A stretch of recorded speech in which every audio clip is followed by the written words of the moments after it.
DNA मित्रों, अगली खबर के विश्लेषण से पहले आपसे एक प्रश्न पूछना चाहता हूं। प्रश्न यह है कि समाज के लिए ज्यादा जरूरी कौन है, एक नेता या फिर एक शिक्षक? विश्लेषण के क्रम में हम इस प्रश्न का जवाब भी जानेंगे, लेकिन इससे पहले हम आपको बताना चाहेंगे कि एक शिक्षक पूरे समाज को बदल सकता है।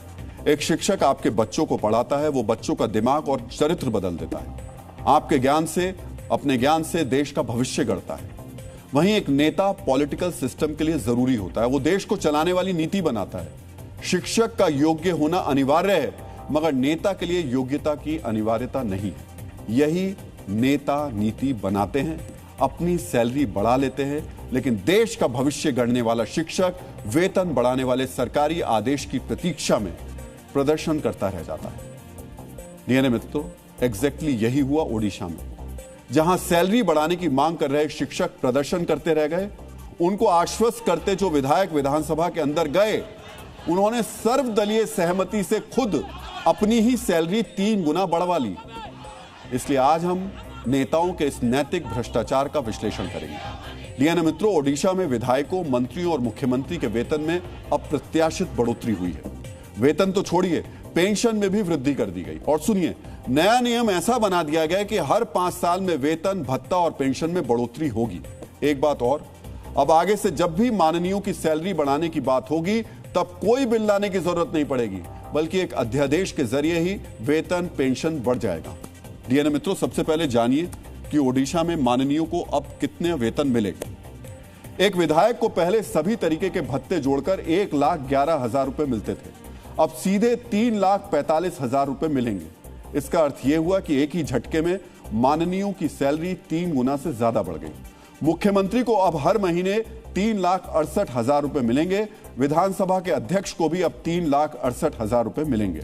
उप मुख्यमंत्री और नेता प्रतिपक्ष को 3,62,000 रुपए और मंत्री को 3,56,000 रुपए मिलेंगे। इसके अलावा पूर्व विधायकों की पेंशन बढ़कर भी 1,17,000 रुपए हो गई है।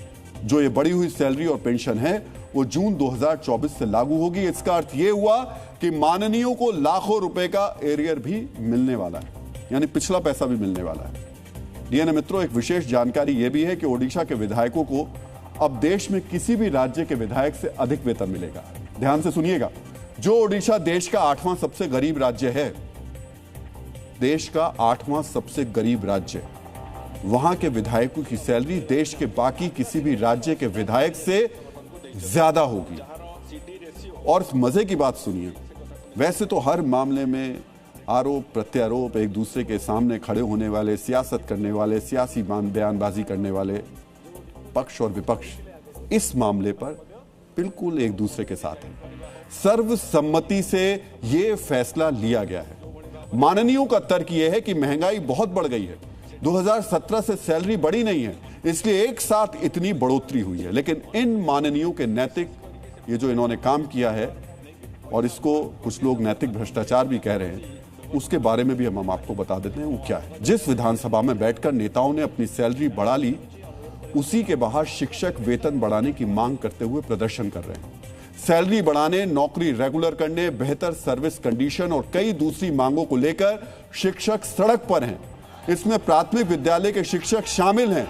इसके अलावा आदर्श विद्यालय शिक्षक संघ, प्रखंड वृहद शिक्षक संघ, एसएसबी शिक्षक संघ से जुड़े लोग हैं। ओडिशा के प्राथमिक शिक्षकों का पे स्केल 2,200 रुपए का है। उन्हें हर महीने 23,600 रुपए मिलते हैं। उनकी मांग है कि उनका ग्रेड पे 4,200 रुपए कर दिया जाए। इससे उन्हें हर महीने 60 से 70,000 रुपए के बीच मिल जाएगा। लेकिन यह मांग भी सरकार पूरी नहीं कर पाई। डीएनए मित्रों, हम आपको सुनाते हैं कि अपना वेतन बढ़ाकर शिक्षकों को उपेक्षा किए जाने पर प्रदर्शनकारी टीचर क्या कह रहे हैं। उन लोगों का दरमा वृद्धि हुई, हम लोग स्वागत कर रहे हैं, क्योंकि इस समय में देश के हर एक आदमी का जो पूर्व से था, अभी दरमा बढ़ना चाहिए। लेकिन जो शिक्षक का है, गवर्नमेंट एम्प्लॉय है, उनका भी दरमा बढ़ना जरूरी है।